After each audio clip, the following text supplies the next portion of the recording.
Hello बच्चे, आज से हम लोग बिहार बोर्ड के द्वारा जो मैट्रिक परीक्षा 2026 का आयोजन किया जाएगा उसमें जो छात्र शामिल हो रहे हैं उसके लिए हम लोग इस चैनल पर तैयारी की शुरुआत कर रहे हैं। पहला शुरुआत हम लोग साइंस से कर रहे हैं, लेकिन इस पर मैथ, साइंस, हिंदी, एसएसटी सारे विषयों का समुचित तैयारी आप लोगों को कराया जाएगा। सबसे पहले हम लोग आज साइंस में ऑब्जेक्टिव प्रश्न कर रहे हैं, तो इसकी शुरुआत कर रहे हैं। पहला प्रश्न हमारे सामने है कि पौधों में जनन अंग कहाँ पाया जाता है। तो हम लोग इसका उत्तर जानते हैं कि पौधों में जनन अंग जो है वो पुष्प में पाया जाता है।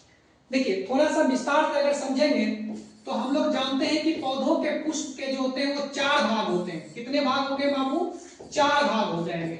ठीक, 4 भाग हो जाएंगे, जिसमें से पहला भाग जो होता है इसको हम लोग कहते हैं बाह्य दल पुंज। क्या कहते हैं? बाह्य दल पुंज। बाह्य दल पुंज कहते हैं। दूसरा भाग जो है इसको हम लोग दल पुंज कहते हैं। क्या कहेंगे?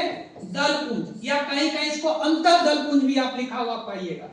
और तीसरा भाग जो होता है इसको हम लोग पुमंग कहते हैं। क्या कहते हैं? पुमंग। और चौथा भाग जो होता है इसको हम लोग जयांग बोलेंगे। क्या बोलेंगे बाबू? जयांग। ठीक है, तो ये जो पुमंग है ये हुआ नर भाग। नर भाग, नर जननांग, नर जननांग कहिए या नर भाग कहिए। ठीक है, और ये जो जयांग हुआ ये हुआ मादा जननांग या मादा भाग इसको कह सकते हैं ना। तो इस तरह से हम लोग देखते हैं कि पुष्प के जो 4 भाग हैं उसमें पुमंग जो है वो नर जननांग हो गया, मादा जो है वो मादा जननांग जो हुआ वो जयांग कहते हैं। पुमंग को अंग्रेजी में एंड्रोसियम और जयांग को हिंदी में गायनेसियम कहते हैं। तो इस तरह से हमारा उत्तर होता है पुष्प में। किसमें होता है? पुष्प में। चलिए अब हम लोग अगला प्रश्न पर चलते हैं।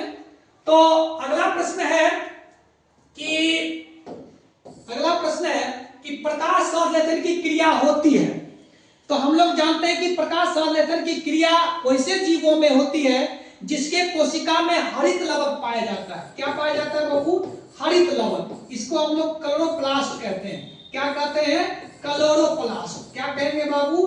क्लोरोप्लास्ट। इसको हम लोग क्लोरोप्लास्ट कहते हैं। तो हरित लवक किस में पाया जाएगा? जंतु में, यानी हम लोगों में। गाय, भैंस, कुत्ता इस सब में नहीं पाया जाता, तो ये नहीं होगा। कवक में भी नहीं पाया जाता है। कवक आप लोग जानते हैं पावरोटी वगैरह में लग जाता है, कवक होता है, उसमें भी नहीं होगा। परजीवी में भी नहीं होगा।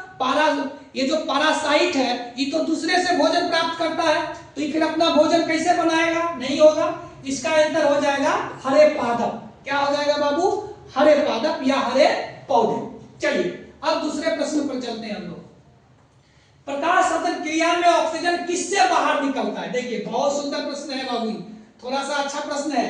देखिए प्रकाश संश्लेषण की क्रिया का हम लोग अगर रासायनिक क्रिया देखें तो आप देखिएगा कि प्रकाश संश्लेषण जो होता है वो होता है, इसका रासायनिक अभिक्रिया होता है कि हम लोग सनलाइट दे रहे हैं, ठीक है, और ये होता कहाँ है बाबू? क्लोरोफिल में। ठीक है, तो इससे बनता है हम लोग को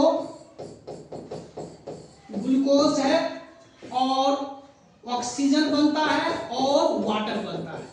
इसमें से जो ये ऑक्सीजन गैस है ना, ठीक है, ये कहां से आ रहा है? प्रश्न ये पूछ रहा है कि प्रकाश संश्लेषण क्रिया में ऑक्सीजन किससे बाहर निकलता है। यहां देखिए 2 चीज है, एक कार्बन डाइऑक्साइड है और एक जल है ना।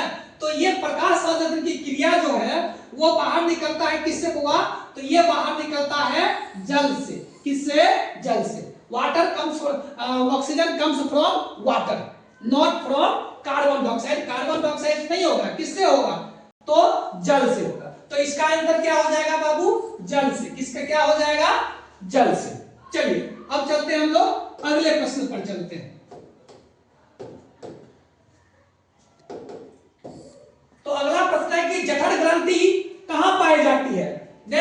देखिए यकृत में जठर ग्रंथि पाया जाता है जी? नहीं, यकृत में जठर ग्रंथि नहीं पाया जाएगा। ठीक है, अमाशय, एस्टोमेट, इसको क्या बोलते हैं?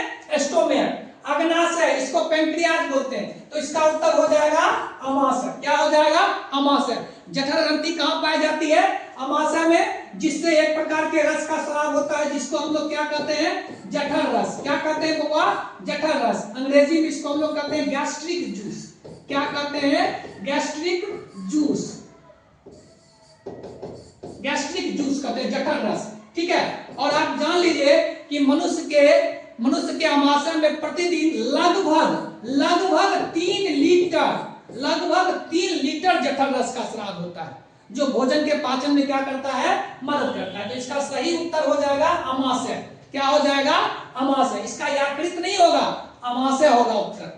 चलिए अब अगले प्रश्न पर हम लोग चलते हैं। ग्लाइकोलाइसिस, देखिए क्लास में जो पढ़ाए थे वो है, ग्लाइकोलाइसिस की प्रक्रिया संपन्न होती है, कहाँ होती है?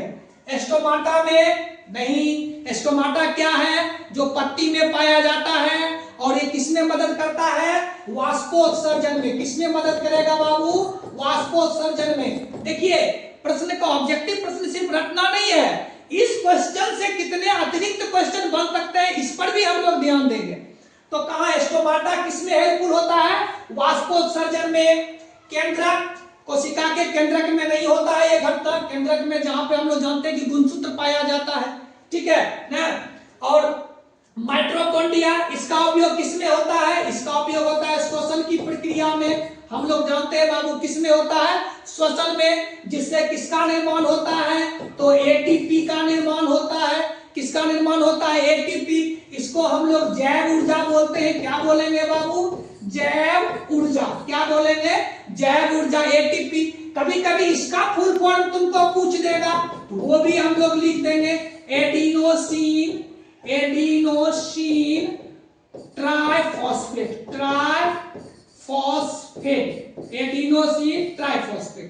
अगर एडीपी दे देगा बुआ तो उसका आंसर हम लोग कहेंगे एडिनोसिन डाइफॉस्फेट। क्या बोलेंगे बाबू? Adenosine diphosphate.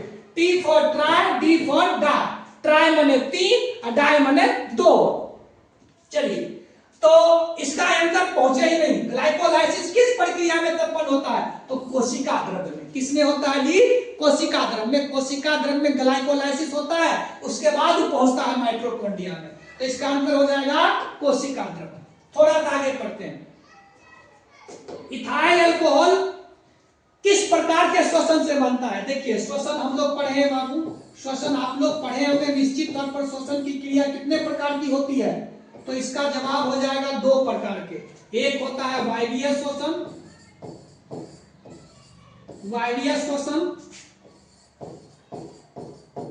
और एक होता है अवायवीय श्वसन, श्वसन। 2 प्रकार के होते हैं। ठीक है, तो इथाइल अल्कोहल है, वायवीय श्वसन जो होता है ना, इसमें O2 बनता है। क्या बनता है? O2 बनता है। और ऊर्जा के रूप में क्या बनता है? एटीपी बनता है। और अवायवीय श्वसन में जो होता है वो इथाइल अल्कोहल बनता है। इसका अनुसूत्र आप लोग याद रखिए, C2H5OH। इथाइल अल्कोहल शराब के रूप में भी जिसका यूज होता है। इथेनॉल, इसका नाम क्या कहते हैं? इथेनॉल। इसका क्रियाशील मूलक क्या होता है? अल्कोहल। इस सब याद रखिएगा। तो अवायवीय श्वसन में किसका निर्माण होता है? इथाइल अल्कोहल का। एक और चीज का निर्माण होता है, ठीक है, अवायवीय श्वसन में ही। ठीक है ना? ऑक्सीजन की जब आंशिक आपूर्ति होती है तो उसमें हम लोग लैक्टिक एसिड का निर्माण होता है। क्या होता है? लैक्टिक एसिड, जिसके कारण हमारे पांव में क्रैम्प आ जाता है। खिलाड़ी वगैरह को देखिएगा, विराट कोहली खेलते रहता है तो कभी कभी उसके पांव में क्रैम्प आ जाता है लैक्टिक एसिड बनने के कारण। इसका सही जवाब हो जाएगा क्या हुआ? अवायवीय। क्या हो जाएगा? अवायवीय। चलिए अब आगे बढ़ते हैं हम लोग थोड़ा सा। सबसे छोटी अंतःस्रावी ग्रंथि कौन है? सबसे छोटी अंतःस्रावी ग्रंथि कौन है? अब देखिए सबसे छोटी अंतःस्रावी ग्रंथि कौन होगा? अगर इसका जवाब हम लोग ढूंढने की कोशिश करेंगे तो इसका जवाब होगा एड्रिनल नहीं होगा, मेडुला भी नहीं होगा। देखिए इसका जवाब पिट्यूटरी होगा, जिसको हम लोग पीयूष ग्रंथि कहेंगे। क्या कहेंगे? पीयूष ग्रंथि। पीयूष ग्रंथि, पिट्यूटरी ग्लैंड। इसको हम लोग मास्टर ग्रंथि भी कहते हैं। क्या कहते हैं बाबू? मास्टर ग्रंथि। याद रखिए, इसको हम लोग क्या कहते हैं? मास्टर ग्रंथि कहते हैं। इससे किस हार्मोन का स्राव होगा? ग्रोथ हार्मोन का, जीटी जिसको बोलते हैं, या कभी कभी जीएसटी, ग्रोथ स्टिम्युलेटिंग हार्मोन कहते हैं इसको। इसका स्राव होता है। इसका जवाब पीयूष ग्रंथि होगा।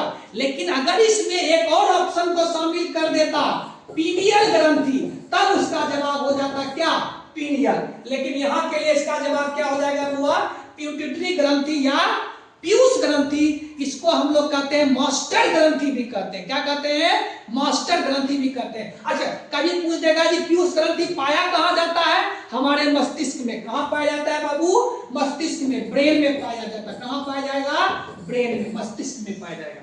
चलिए तब थोड़ा सा आगे बढ़ते हैं बाबू हम लोग। पौधों के वायवीय भागों से जल के ह्रास की क्रिया क्या कहलाती है, देखिए वाष्पोत्सर्जन। क्या कहलाती है, वाष्पोत्सर्जन।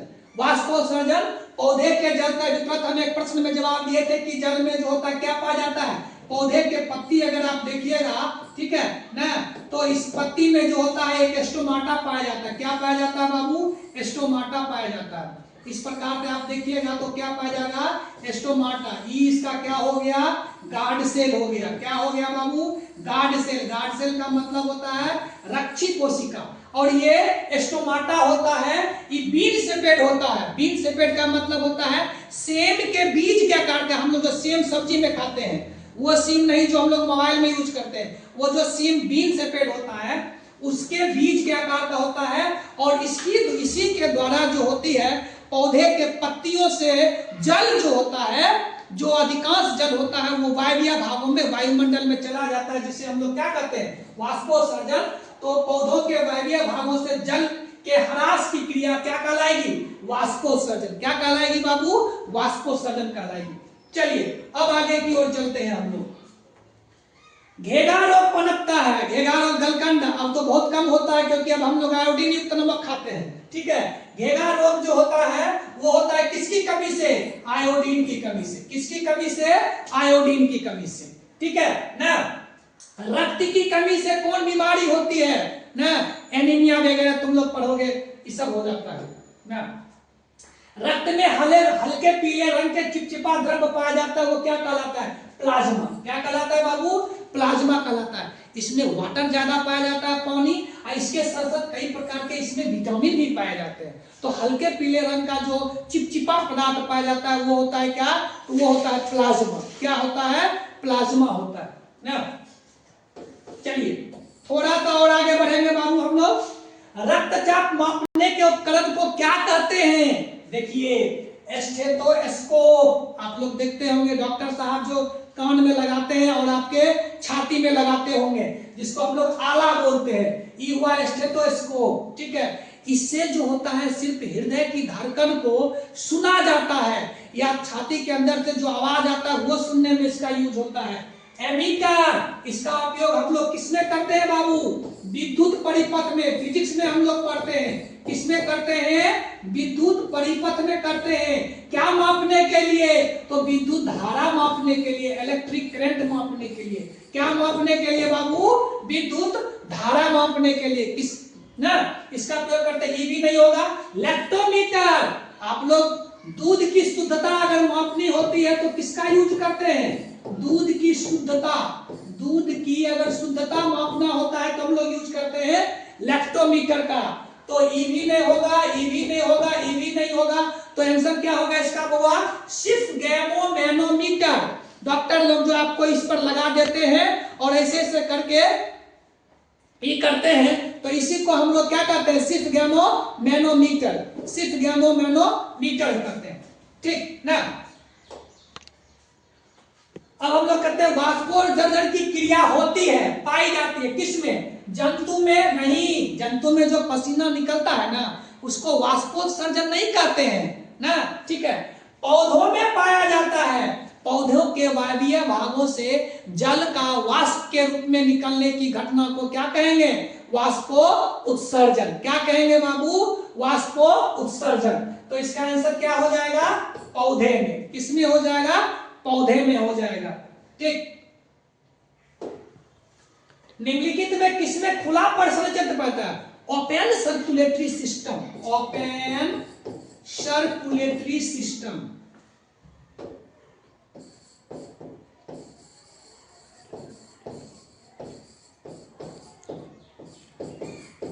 Open circulatory system found in cockroach. इसमें पाया जाता है बाबू, तिलचट्टा में पाया जाता है। और एक बात और आपको बताते हैं, तिलचट्टा के रक्त में हीमोग्लोबिन नहीं पाया जाता है। क्या नहीं पाया जाता है बाबू? हीमोग्लोबिन नहीं पाया जाता है। और इसी हीमोग्लोबिन के कारण हमारा रक्त कैसा होता है? लाल। तो हम लोग का रक्त लाल होता है और हम लोग के शरीर में बंद परिसंचरण तंत्र पाए जाते हैं, जबकि तिलचट्टा के शरीर के रक्त में हीमोग्लोबिन नहीं पाया जाता है और उसमें क्या पाया जाता है? तो खुला परिसंचरण तंत्र। क्या पाया जाएगा बाबू? खुला परिसंचरण तंत्र पाया जाएगा। रक्त क्या है? रक्त क्या है बताइए?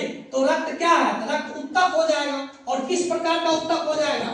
तरल संयोजी उत्तक। तरल संयोजी उत्तक। रक्त किस प्रकार का उत्तक है बुआ? तरल संयोजी उत्तक। मूत्र में पीला रंग किस वर्णक के कारण होता है? मूत्र में पीला रंग जो होता है यूरोक्रोम के कारण। किसके कारण? यूरोक्रोम के कारण। देखिए ल्यूकोप्लास्ट कहां पाया जाता है? पादप के जड़ों में पाया जाता है। कहां पाया जाता है जी? पादप के जड़ में। और ये कैसा होता है? ये रंगहीन होता है। कैसा होता है बउआ? रंगहीन होता है। कैसा होता है? रंगहीन। क्लोरोप्लास्ट कहां पाया जाता है?